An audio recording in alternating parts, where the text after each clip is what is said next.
Picture this. It's pitch black. You're lying on bare ground, back crusted with dried mud, hair matted, skin cracked from sun and cold. Somewhere in the dark, something with teeth the size of your fingers is watching you breathe. It could kill you in 4 seconds. It doesn't. Every night, for hundreds of thousands of years, our ancestors did the single most vulnerable thing a mammal can do. They shut their eyes. They went limp.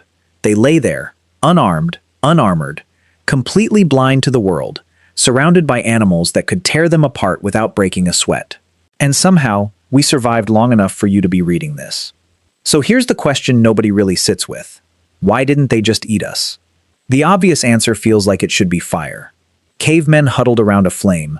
Predators scared off by the light. End of story. That's the version everyone learned from a cartoon or a textbook diagram.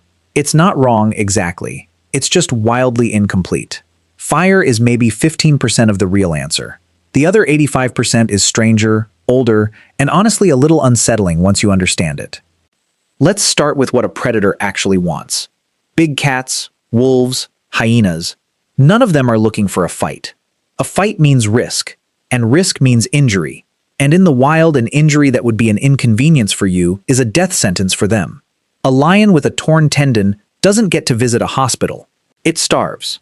So, predators aren't hunting for the bravest kill available. They're hunting for the safest one, the one most likely to go according to plan, with the least chance of a hoof to the skull or a horn through the ribs. Now put a sleeping human group into that calculation.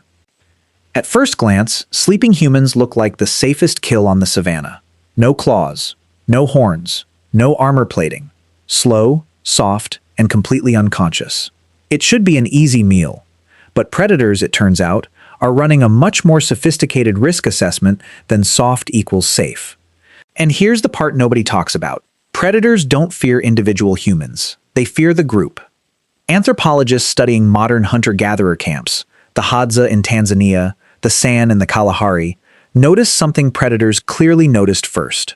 Human sleep is never actually unconscious in the way we assume. Groups don't collapse into sleep all at once.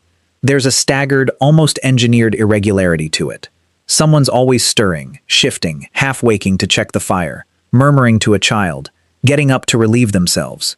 To a predator scanning the camp from the tree line, that constant low-level movement reads as something very specific. Unpredictability.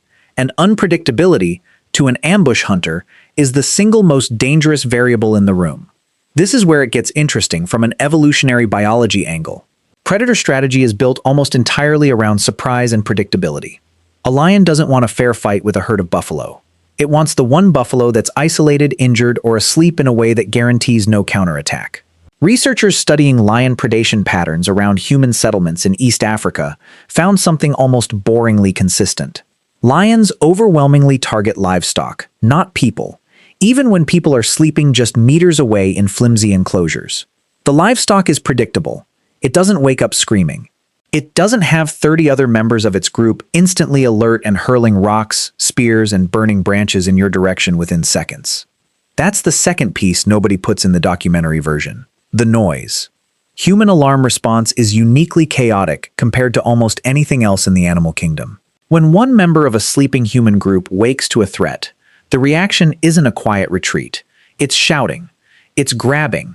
It's a coordinated, overlapping burst of noise and movement from multiple bodies at once, often within a second or two of the first sound. Predators are extremely sensitive to exactly this kind of chaos, because chaos means they can no longer predict where the danger is coming from. A leopard can read a fleeing gazelle's body language from 50 meters away and calculate its escape angle.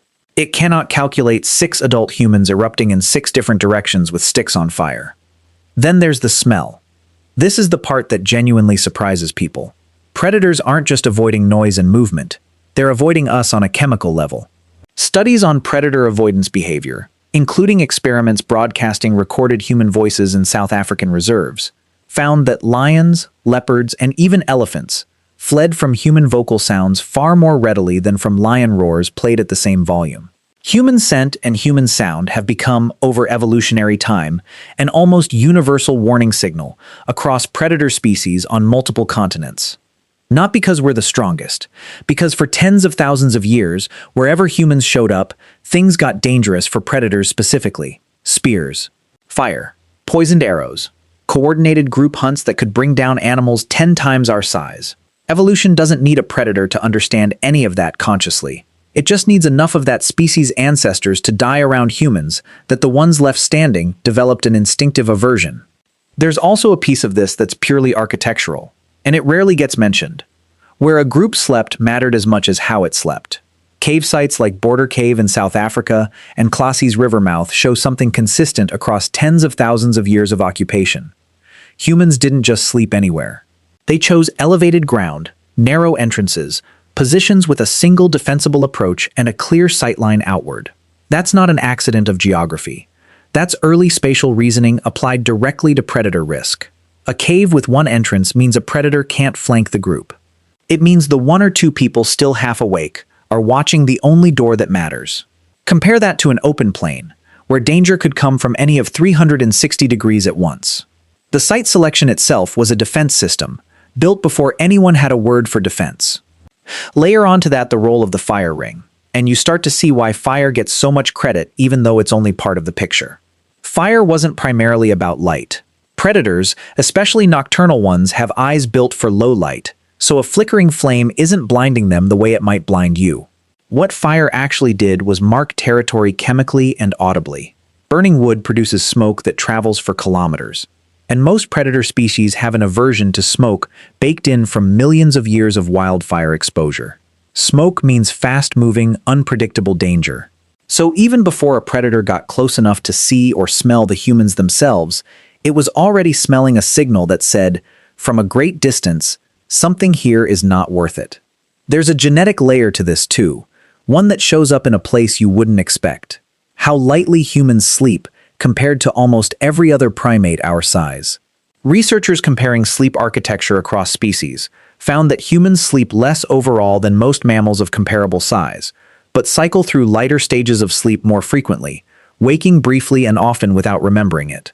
Chimpanzees and gorillas, who build a fresh nest every single night specifically for safety, still sleep in longer, deeper blocks than we do. Our ancestors seem to have traded nest building for something else entirely. A nervous system tuned to interrupt itself constantly, paired with a group large enough that not everyone needed to wake at once. One theory, still debated among sleep researchers, is that this fragmented sleep pattern is itself a fossil of predator pressure, an inherited hair trigger that never fully switched off even after the actual predators mostly did. This is the real answer, and it's a strange one to sit with. Predators didn't start ignoring sleeping humans because we were harmless. They started ignoring us because, as a species, we became too expensive to hunt. The individual sleeping body in front of them was soft and slow and completely exposed. But that body was never really alone. It was wired into a group into a memory, and that memory into tens of thousands of years of humans turning out to be the worst possible thing to mess with. Archaeological sites back this up in an odd, indirect way. At places like Zhoukoudian in China, layered hearths and bone deposits going back hundreds of thousands of years show something telling. Predator activity around early human camps drops sharply once consistent, controlled fire use appears in the record. Not because fire was some magic force field, but because fire was the visible proof of a group that had already organized itself against being prey. The flame wasn't the deterrent, it was the signature of the deterrent. And this is the part that connects back to you, lying in your bed tonight with the doors locked and the lights off. You still do a version of this every single night. You don't sleep in a field, you sleep behind walls, behind a locked door, often with other people in the building, sometimes with a phone within reach that can summon help in under a minute. You've replaced the fire with a porch light. You've replaced the group's staggered wakefulness with a smoke detector and a dog that barks at nothing at 3 a.m. You've replaced the narrow cave entrance with a deadbolt and a chain lock, and you probably never think about why your bedroom door has a lock at all, or why it feels wrong to sleep with your back to an open window. That instinct isn't random, it's inherited. The instinct hasn't gone anywhere.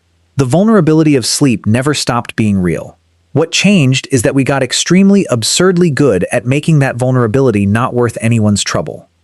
So the next time you're drifting off, completely unconscious, completely unable to defend yourself for 6 or 7 straight hours, remember what that actually is. It's not safety, because nothing's out there. It's safety because, for a few 100,000 years, enough things went out there and regretted it, that eventually, almost nothing bothered to try again.